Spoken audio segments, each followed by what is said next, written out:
The sunlight spilled across the kitchen tiles in thin, cold ribbons, touching the edge of the countertop where I stood, motionless, staring at a pot of boiling water that had long since gone quiet. The coffee in my hands trembled slightly, even though I had done this every single morning for the past 17 years. 2 sugars, 1 splash of milk, stirred clockwise, just the way Daniel liked it. But today, something felt different. No, not different. Wrong. Off. Like the house had shifted half an inch in the night, and now nothing was quite where it used to be. Daniel sat at the kitchen table in his usual chair, the one with the cushion that sagged just a bit more than the others. His eyes were locked on his phone, thumb scrolling endlessly, the glow from the screen reflecting in the lenses of his glasses. He hadn't said good morning. He hadn't even looked at me. I placed the mug in front of him carefully, hoping for a flicker of gratitude, a small thanks. Maybe even a smile like the ones he used to give me when we were young and still believed we could fix each other. He didn't look up. He just kept scrolling. I stood there for a second too long, waiting, maybe hoping that the silence would break first.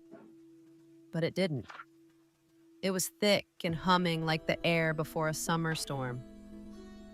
I finally sat across from him, my hands folding instinctively around my own untouched mug. I cleared my throat.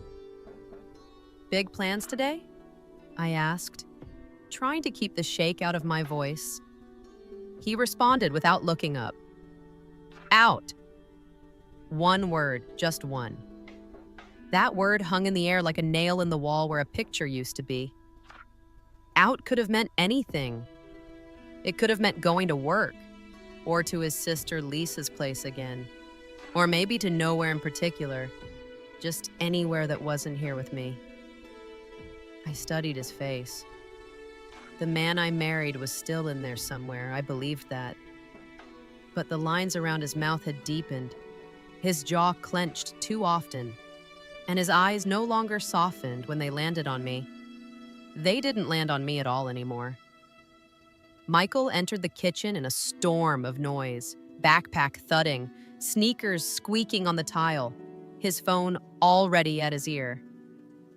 "Yeah, bro, I'll be there in 20, he muttered into the receiver, barely acknowledging my presence. "Michael," I said softly. No answer. "Michael," I repeated louder. He turned slightly, brow furrowed like I had interrupted a presidential address. "Can you take the trash out before you go?" I asked. He shrugged. "Later." But I knew later meant never. It always did. He looked so much like his father these days, not just in the strong jawline and the way he wore his hair, but in the way he dismissed me, with quiet precision, like I was part of the furniture, always there, never important. I reached for the wedding photo that sat near the fruit bowl. It had been there forever, collecting dust and memories. My fingers ran along the glass, and that's when I saw it. A thin crack running diagonally across our faces. Daniel's hand cupping my cheek, my veil drifting in the breeze, smiles frozen in time. I didn't remember it being cracked yesterday. Maybe it had cracked long before, and I just didn't want to see it. At dinner, Daniel didn't sit at the head of the table like he usually did. He hovered, pacing slightly as if trying to find the right words. I knew that look. It was the same one he had when he told me his mother died, when we lost our first baby, when he admitted he had kissed someone else years ago, but it didn't mean anything. That look meant the world was about to tilt. "I think I need some space," he said finally, rubbing the back of his neck like he expected me to argue. "A break, just for a little while, to clear my head." I stared at him. Michael didn't even blink. He just kept chewing, like we were talking about weather. I asked, "A break from what?" He didn't answer. His eyes drifted toward the door. "I'll be staying at Lisa's for a while." The words punched the air out of my lungs. Lisa. Of course. She'd always treated me like I wasn't good enough for her brother. Always polite in that sugary, sour way, like hugging someone with a knife behind your back. He grabbed his coat. I asked, "Are you coming back?" He hesitated, then said, "I don't know." That was worse than a no. After the door closed behind him, I sat in the quiet. Michael stood, plate in hand. "You should have seen this coming," he muttered. I looked up at him, blinking slowly. "What?" I asked. "You never made him happy, Mom. That's not all on him." It was then that something in me cracked louder than the glass frame. I didn't scream. I didn't cry. I just nodded.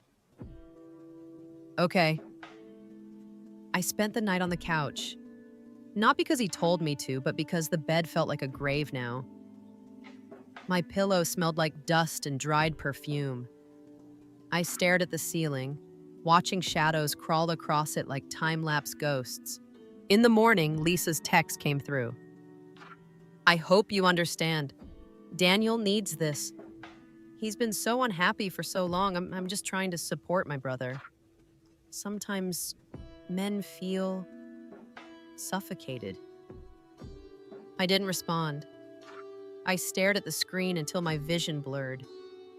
I wondered how many other people already knew. How many had chosen his side before I even had a chance to explain mine. And that's when I realized something cold, something sharp. If they'd already picked him, then they would have to live with what that meant, because I wasn't going to disappear. I wasn't going to beg. I was going to make them choose.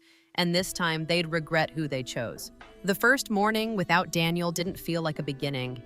It felt like a house left abandoned mid-sentence, like someone had closed a book right before the most important chapter. I made 1 cup of coffee instead of 2. My hands moved on autopilot, still reaching for his mug before I pulled back, remembering. The silence wasn't peaceful, it was hostile. Every clink of the spoon, every creak of the floorboard echoed louder than ever. Michael didn't come down until nearly noon. His hair was a mess, his eyes glued to his phone. "There's food," I said, more out of habit than care. He didn't even grunt, just opened the fridge, grabbed a soda, and walked back upstairs. No hello, no glance. I stared at the empty table. It used to be full of burnt pancakes, Sunday puzzles, laughing over spilled syrup. Now it was just wood and silence. I picked up Daniel's old sweater that he left on the chair. I pressed it to my chest. It still smelled like his cologne. That stupid cologne that used to drive me wild when we were dating. Now it made my stomach turn. Lisa texted again that afternoon. "Just checking in. Daniel says Michael is taking it hard. Maybe give him space, too." I laughed out loud. A dry, humorless laugh that made my throat burn. Give him space? I was the one who had been left. But of course, in their world, I was the cause. The storm. The villain. I typed out a reply, deleted it. Typed again, deleted again. What could I say? Tell your brother thanks for ruining my life. Tell Michael I love him, even if he doesn't remember who used to wipe his nose when he was sick. There were no words left that didn't feel hollow. That evening, I heard Michael on the phone. "Yeah, Mom's being weird. I think she's losing it. Honestly, I get why Dad left." My heart didn't just break. It disintegrated, turned to dust in my chest. I stood outside his room, frozen, hand still on the laundry basket. I wanted to scream, to burst in and demand answers, but I didn't. I just walked downstairs, sat on the couch, and stared at nothing for 2 hours. When night fell, I looked through old albums, pictures of Daniel and me holding hands at the beach, Michael as a baby, Daniel lifting him into the air, both of them laughing, In every photo, I was the one holding the camera, cropped out, background. And that's when it hit me. They never really saw me. Not as a person, not as a woman, not even as family. I was the nurse when Michael was sick, the cook when dinner was late, the secretary for Daniel's meetings, the emotional sponge when everyone else had a bad day. But now I was nothing but an inconvenience, a memory to be erased. That realization didn't bring sadness. It brought something hotter, sharper, rage. Not screaming, hysterical rage. No, this was colder, focused. The kind that made your hands steady, your breathing slow. I took out an old notebook from the drawer, one I hadn't touched in years. I wrote, "Day 1, they made their choice. Now I'll make mine." I didn't know exactly what I was planning yet, but I knew it would start with one rule. Stop asking for their love. Stop begging to be seen. I would make them notice me, even if I had to become someone they'd never forget. That night, I cleaned the entire house top to bottom, not out of duty, but to reclaim it. Every cabinet, every corner. I scrubbed away their fingerprints. I boxed up old photos. I found Daniel's clothes and packed them with surgical precision. His cologne, his ties, his old watch, all sealed and labeled. Michael's baby albums. I set them aside. I didn't know yet if I'd keep them. When I was done, I lit a candle, sat at the kitchen table, and whispered out loud, "I'm not gone. I'm just not your background anymore," and I meant it. The next morning, I didn't cry. I didn't even pause. I got up, showered, made breakfast, and left it on the table without a word. Michael came down late again. He looked at the eggs, frowned, and muttered, "Scrambled. I like them fried." I didn't answer. I just looked at him once, then turned away. He blinked, surprised. I always adjusted. Always tried to make him comfortable. But not this time.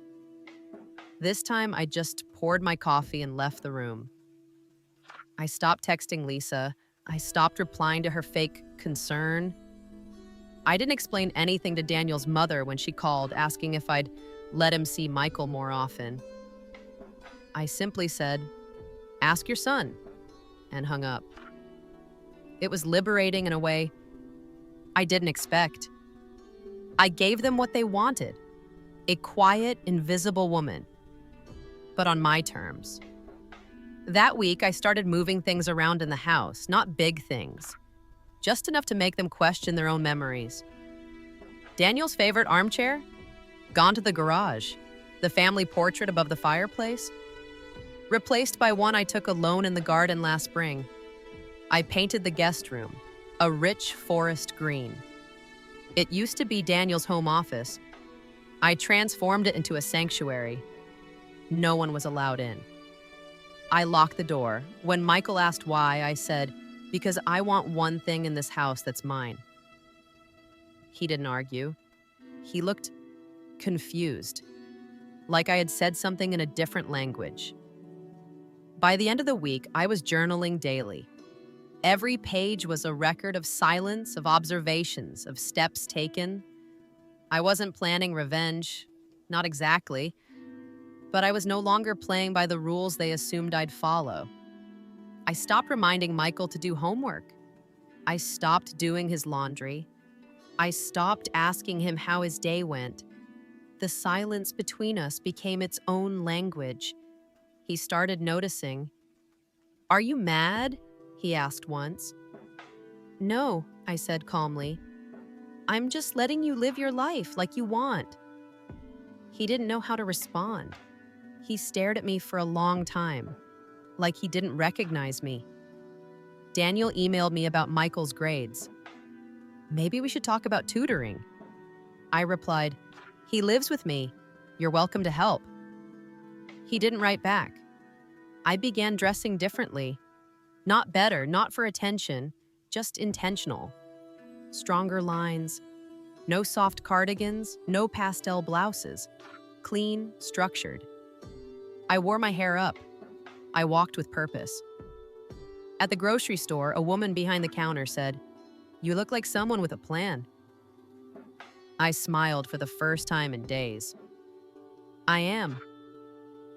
I went to therapy. Alone. I didn't tell anyone. I talked about everything. About how I disappeared for 20 years inside a role I never got credit for. About how I was expected to swallow pain and serve love like it was tea. My therapist said, "What happens if you stop serving?" I said, "They starve." And that thought stayed with me. One evening, Michael came downstairs and asked if I could drive him to a friend's house. I was reading. I didn't look up. "No," I said. He blinked. "Why not?" "I'm busy." He looked genuinely shocked, like I'd broken an unspoken contract. But I interrupted. And look where that got me. He walked away without another word. That night, I wrote in my notebook, "They were never afraid of losing me. I have to teach them how that feels." I didn't want revenge. I wanted consequence, and I would deliver it slowly. Quietly, like a whisper that turns into thunder. 2 weeks passed. Not a single fight. Not a single tear. Just a haunting quiet that stretched over every room like fog. I still cooked dinner most nights, but I only made enough for one. I didn't slam doors or yell. I didn't sigh dramatically. I simply stopped participating. Michael started doing his own laundry. He left dishes in the sink until they piled up, expecting me to eventually give in. I didn't. He had to scrub mold off his own plate for the first time in his life. I watched him from the hallway, not out of spite, but curiosity. How long would it take before he noticed I was no longer his safety net? He didn't thank me. But one evening, he asked if I wanted tea. I said no.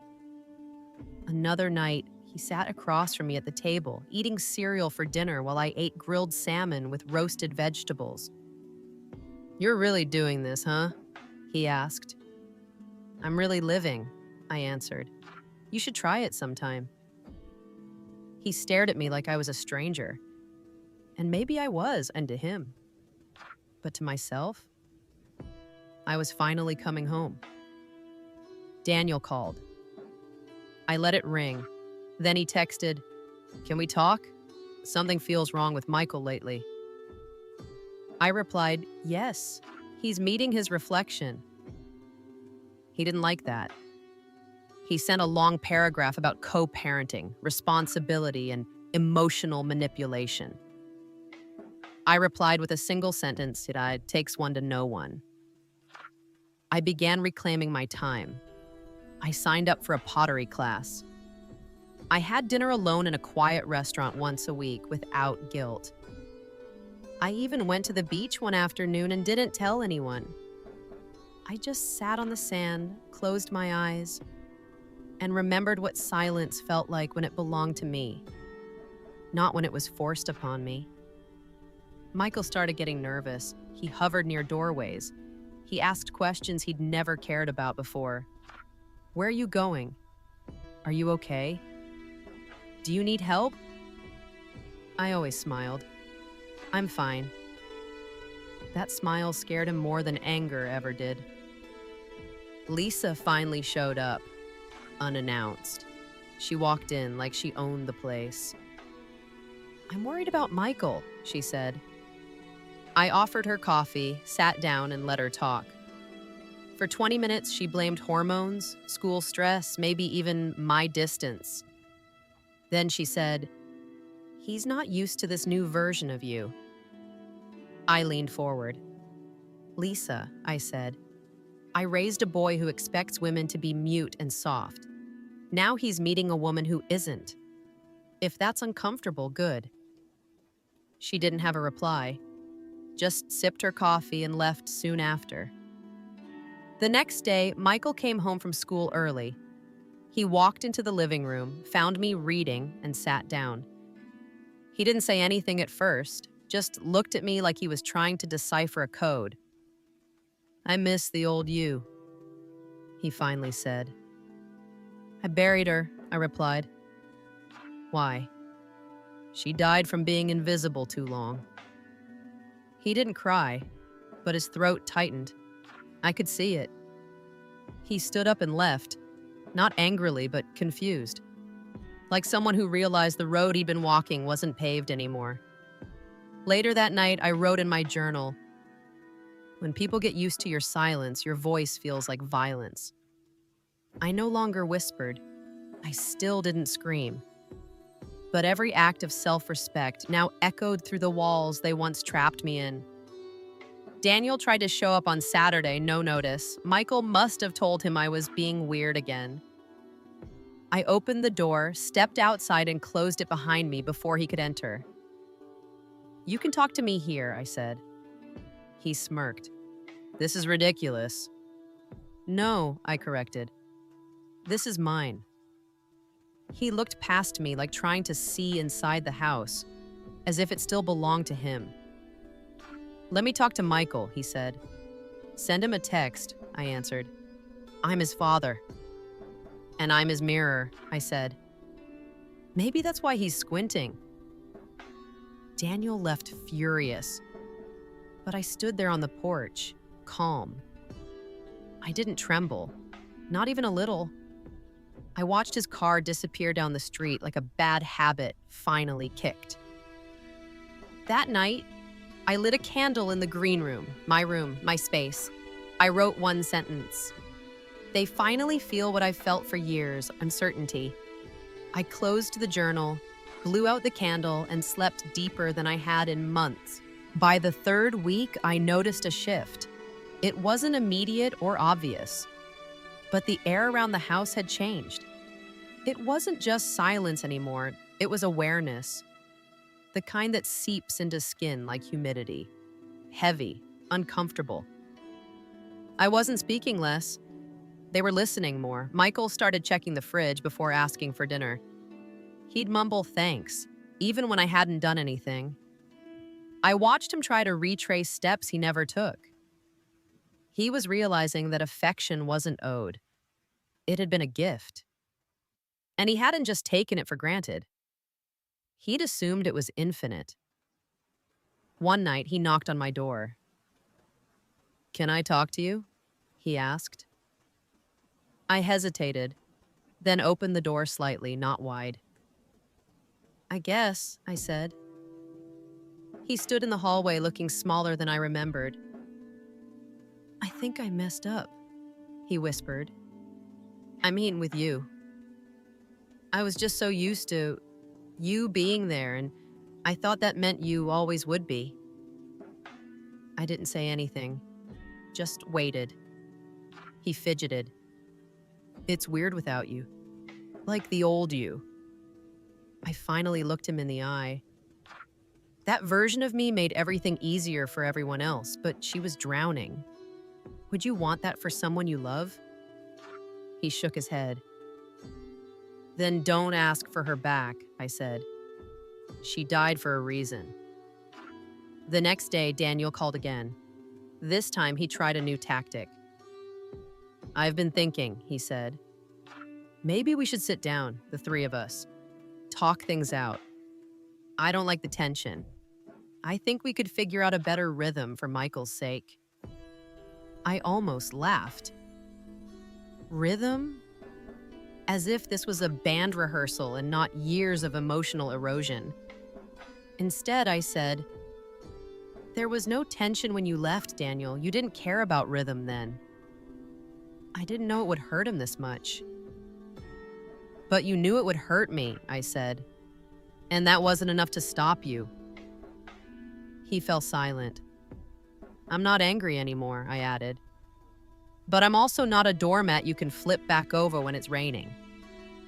A few days later, I came home from my evening walk to find Lisa and Daniel sitting at my kitchen table. Michael looked guilty in the corner. I didn't panic. I didn't shout. I simply walked in, placed my keys down, and said, "Get out." Lisa started with her usual false concern. "We're just worried." "Stop," I said. "You're here to clean up a mess you helped create. But I'm not broken anymore, so you don't get to play savior." Daniel stood. "I'm trying to make peace." "No," I interrupted. "You're trying to control what you no longer understand. This version of me makes you uncomfortable. That's not peace. That's fear." Michael looked down at his shoes. Lisa raised her voice, desperate. "He's your son." I turned to her, eyes steady. "And I'm his mother, not your martyr." They left eventually, unsure of what just happened, like ghosts trying to haunt a house they no longer live in. That night, Michael knocked again. "I didn't know they were coming," he said quietly. "I know. I'm sorry." "I know." We stood there in silence, then he asked something I didn't expect. "Do you think you'll ever be the way you were?" I shook my head slowly. "No, but I think I'll be better." And that was the first time he didn't look afraid, just thoughtful. Later, I sat on my bed, alone, holding my journal. I flipped back through the pages, from pain to clarity, from confusion to conviction. I wrote a single line at the top of a fresh page. "You don't get to miss the woman you buried." They missed me now. But they weren't mourning me.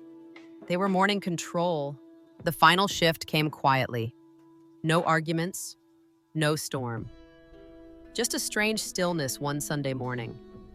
I woke up to the sound of birds outside my window. Not yelling, not footsteps, not microwave beeps or door slams. Just birds. I stayed in bed an extra hour, savoring that silence like honey on the tongue. When I walked into the kitchen, Michael was already there. He'd made pancakes. 2 plates. One for me. He didn't say anything, just pointed to the chair. I sat. "I want to apologize," he said. I stayed silent. Not for just being rude, for never seeing you, for seeing through you like you were part of the wallpaper, and then getting mad when the wallpaper moved. That got a smile from me. Small one. "You were a kid," I said. "Still am," he replied. "But I think I want to grow up different." I nodded. That was enough. Later that day, Daniel texted, "Let's meet, just us. I promise it's civil." Part of me wanted to ignore it, but another part, the part that had once loved him, wanted to face it, not to fix anything, but to end it fully. We met at a neutral cafe, half empty, dimly lit. He wore his usual nice guy costume, pressed shirt, concerned eyes. "You look different," he said. "I'm different," I replied. He leaned in. "I've been thinking. Maybe I acted selfishly. Maybe I wanted out and didn't care who it hurt. But lately, I've been wondering if we really needed to break everything." I sipped my coffee. "You didn't break everything, Daniel. Just me. But I rebuilt. And what if I said I want to help now?" I looked at him, really looked. Not at the surface, not at the face I once memorized, but at the man behind it. "I don't need your help," I said. "I needed it then. You gave it to someone else." "But I'm here now," he insisted. "No, you're not," I said.